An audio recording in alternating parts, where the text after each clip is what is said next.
Pondok Pesantren Transpuan Al-Fatah Kota Gede, Yogyakarta merupakan pondok pesantren transpuan pertama yang berdiri di Indonesia. Pesantren yang berdiri sejak tahun 2008 ini banyak mengalami masa kejayaan pada saat kepemimpinan almarhum Ibu Sinta. Mulai dari kegiatan yang beragam seperti berdiskusi, mengaji bersama, arisan, hingga bakti sosial, jumlah anggota pesantren juga ikut meningkat seiring berjalannya waktu. Selama berdirinya pesantren hingga sekarang, mereka sempat mendapatkan hambatan-hambatan, namun itu tidak menjadi masalah untuk tetap mempertahankan tempat tersebut. YS adalah salah satu pengurus pesantren Al-Fatah yang saat ini sudah dipercaya untuk menjadi pemimpin pesantren. Beliau juga aktif dalam berbagai kegiatan yang berhubungan dengan para transpuan di Yogyakarta. YS banyak sekali bercerita mengenai sejarah dan hal-hal yang berhubungan dengan pesantren Al-Fatah ini. Belum lama ini kemarin dikasih tanggung jawab oleh teman-teman santri sebagai ketua di Pondok Pesantren Waria Al-Fatah Kota Gede. Sebenarnya saya mulai aktif itu di tahun 2010 awal ya, di mana kala itu Pondok Pesantren Waria Al-Fatah masih dipimpin oleh almarhum Ibu Mariani. Nah, selepas di 2014 juga masih dikasih tanggung jawab sebagai sekretaris ketika Pondok Pesantren Waria Al-Fatah dipimpin oleh almarhum Ibu Sinta. Historisnya itu justru berawal dari 2006, di mana kala itu di Jogja kan lagi mengalami peristiwa gempa yang begitu luar hebatnya ya, yang banyak memakan korban. Waktu itu almarhum Ibu Mariani bersama dengan almarhum Ibu Sinta Ratri dan teman-teman berinisiasi bagaimana teman-teman transpuan di Jogja itu membuat sebuah kegiatan yang tujuannya untuk mendoakan para korban gempa. 2 tahun kemudian, di 2008 itu baru didirikan Pondok Pesantren Waria Al-Fatah. Ada beberapa kegiatan bisa dilakukan dan bisa diperoleh oleh teman-teman, seperti kegiatan mengaji bersama, kegiatan sholat jamaah, sampai kegiatan di bulan Ramadan tarwih berjamaah dan sebagainya. Di saat kepemimpinan almarhum Ibu Sinta itu jumlah santri yang terdaftar itu ada sekitar 63 ya, dari yang cuma 5, cuma 11, 15, dan terakhir ini ada 63 santri yang bergabung di Pondok Pesantren Waria Al-Fatah. Untuk berapa yang tinggal ada sekitar tiga yang menetap di Pondok Pesantren Waria, karena memang Pondok Pesantren Waria Al-Fatah ini kan rumah pribadi dari almarhum Ibu Sinta Ratri ya, yang kebetulan tempatnya dipandang representatif untuk berkegiatan secara berkelompok ya, artinya tempatnya cukup luas, memadai, dan itu tadi yang saya katakan, teman-teman selepas kegiatannya selesai langsung pada pulang ke rumahnya masing-masing. Waktunya buat kita semua sudah bisa hadir di acara sawalan yang diselenggarakan oleh Pondok Pesantren Waria Al-Fatah pada sore hari ini. Yang pastinya juga saya mewakili teman-teman santri dari Pondok Pesantren Waria Al-Fatah Kota Gede mengucapkan terima kasih banyak. Itu berawal dari ketika di jam sore selepas asar teman-teman datang, terus nanti ada arisan yang diikuti oleh teman-teman santri, terus kemudian di jam 4 itu baru dimulailah proses belajar mengajar ya, yang dimana buat teman-teman santri yang belum bisa belajar Iqra nanti akan ada kelas sendiri dengan tim pengajar sendiri.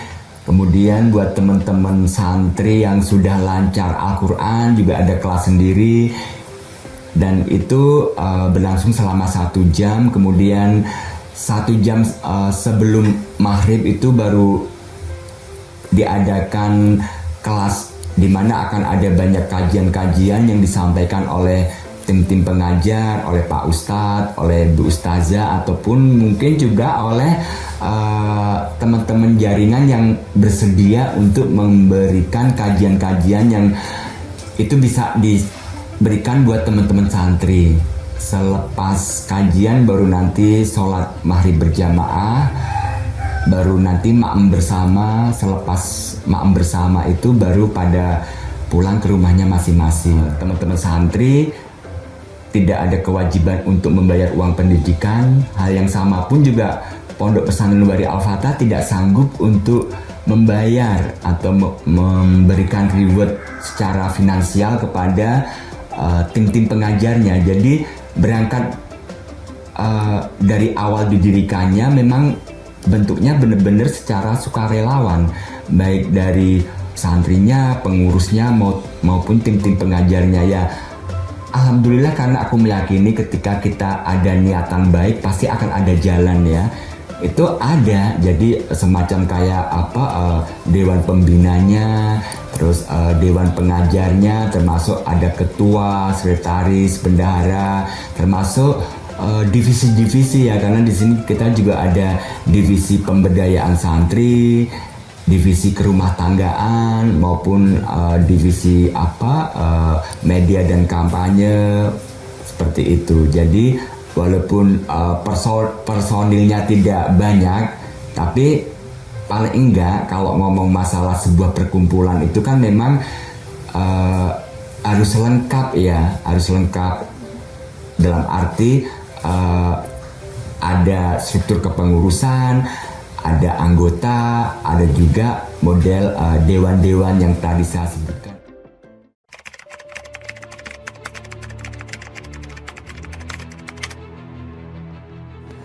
Puncak konfliknya adalah ketika adanya ancaman penutupan oleh aparat pemerintah setempat karena dianggap tidak memiliki izin resmi dan kontra dari kalangan FJI, membuat pesantren ini harus ditutup sementara kala itu. Namun penutupan pesantren ini menimbulkan ketidaksetujuan dari pihak LBH karena dianggap sudah melewati batas dalam bentuk penghakiman atas hak manusia, khususnya mereka yang berada di pesantren Transpuan Al-Fatah. Dengan demikian, pesantren dibuka kembali dengan bantuan berbagai pihak pemerintah, termasuk Kiai Haji Muhaimin selaku Ketua Forum Persaudaraan Umat Beriman. Jumat siang, sekitar pukul 2, belasan massa FJI ini datangi Pondok Pesantren Waria Al-Fatah di kota Yogyakarta. Mereka memadati gang sempit jalan masuk Ponpes. Kedatangan massa FJI disambut oleh polisi yang sudah berjaga di lokasi Ponpes. Belasan massa FJI ini mengaku mendatangi Ponpes untuk mengklarifikasi fikih waria di Ponpes. Kala itu kan Pondok Pesantren Waria Al-Fatah kan sempat didatangi secara langsung oleh salah satu kelompok ormas radikal yang ada di Jogja gitu ya. Nah, memang itu menjadi sebuah peristiwa yang mungkin banyak diingat oleh orang juga ya, karena memang dari peristiwa itu kan banyak bermunculan di sosial media terkait dengan keberadaan Pondok Pesantren Waria Al-Fatah. Cuman kalau untuk merefleksi dari sudut kacamata aku sendiri merasa heran ya, artinya ketika orang maksudnya ketika dimana teman-teman waria ingin kembali ya mengenal Tuhannya, ingin kembali lebih dekat lagi dengan Tuhan, ingin kembali belajar lebih aktif lagi untuk belajar mengaji atau belajar hal-hal yang berkaitan dengan ibadah. Kenapa ada orang yang melarang gitu ya? Yang membedakan kan hanya masalah perbedaan masalah gender ya kan? Apa mungkin seorang waria itu tidak berhak untuk mengenal Tuhan, lebih dekat dengan Tuhan?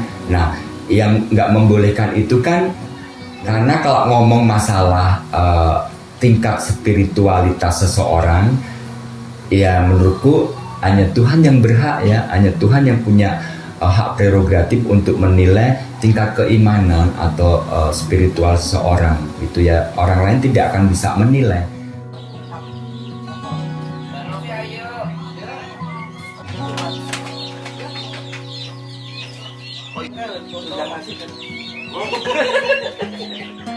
Banyak sekali santri-santri yang tidak mau mengikuti kegiatan, takut untuk datang ke pondok pesantren itu kan, karena setiap orang pun juga berbeda ya antara karakternya kan, ada yang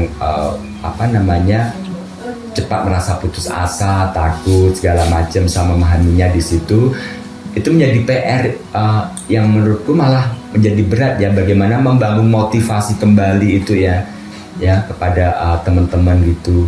Belum semuanya ya, terutama kalau ngomong masalah akses pekerjaan itu juga, bahkan termasuk akses tempat tinggal ya kan, misalkan ya itu kan menurut aku kan seharusnya kan juga bisa didapatkan tanpa ada unsur pembedaan, baik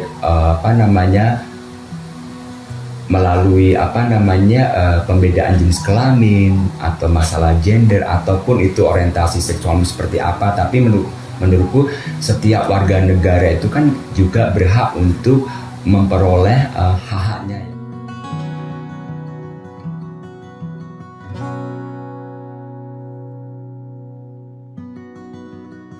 Banyak kegiatan di luar keagamaan, maksudnya di luar kegiatan mingguan yang sudah Pondok Pesantren Waria Al-Fatah lakukan, seperti kegiatan pelatihan komputer, pelatihan pararegal, pelatihan makeup artis dan pijat, berkebun, sekolah sore, banyak sekali yang itu sudah dilakukan. Kayak bakti sosial itu hampir setiap setahun sekali rutin dilakukan. Terus kegiatan kunjungan ke pondok pesantren ke pondok pesantren yang lain gitu kan, sebagai wujud untuk menjalin tali silaturahmi, plus sekaligus sebagai wujud untuk menambah jaringan itu kan, kerja bakti di wilayah tertentu yang sebelumnya sudah kita petakan wilayah mana sih yang bisa dijadikan tempat untuk kegiatan bakti sosialnya Pondok Pesantren Waria Al-Fatah. Itu kan lebih mengarah yang sifatnya inklusi dengan masyarakat ya. Terus kegiatan yang mengarah pada advokasi, kita juga sering mengadakan kegiatan audiensi ke dinas terkait, yang seperti belum lama ini kita audiensi ke dinas pariwisata, audiensi ke dinas koperasi, sampai akhirnya kita bisa mendirikan ya Koperasi Mukti Sejahtera yang di depan itu ada kantornya. Itu kan hasil dari kegiatan yang dilakukan oleh Pondok Pesantren Waria secara bersama-sama. Ya, harapannya bahwa Pondok Pesantren Waria Al-Fatah tetap jalan ya, tetap berlangsung kegiatan-kegiatannya, dan harapannya juga buat teman-teman santri itu kan tetap semangat, tetap saling melengkapi, bekerja bersama-sama biar menciptakan suasana, menciptakan iklim kegiatan yang itu sifatnya dilakukan secara bersama-sama. Toh tujuan dari Pondok Pesantren Waria Al-Fatah kan juga baik ya. Saya meyakini bahwa ketika kita ada niat baik pasti akan tetap ada jalan yang terbaik juga buat kami. JS berharap agar pesantren Al-Fatah ini semakin maju, baik dari kegiatan dan segala aspek lainnya. Dengan adanya dukungan dari berbagai pihak, mereka berhasil membuktikan bahwa walaupun tak sedikit orang yang memandang mereka negatif, pada kenyataannya kegiatan yang berjalan di pesantren adalah hal yang positif.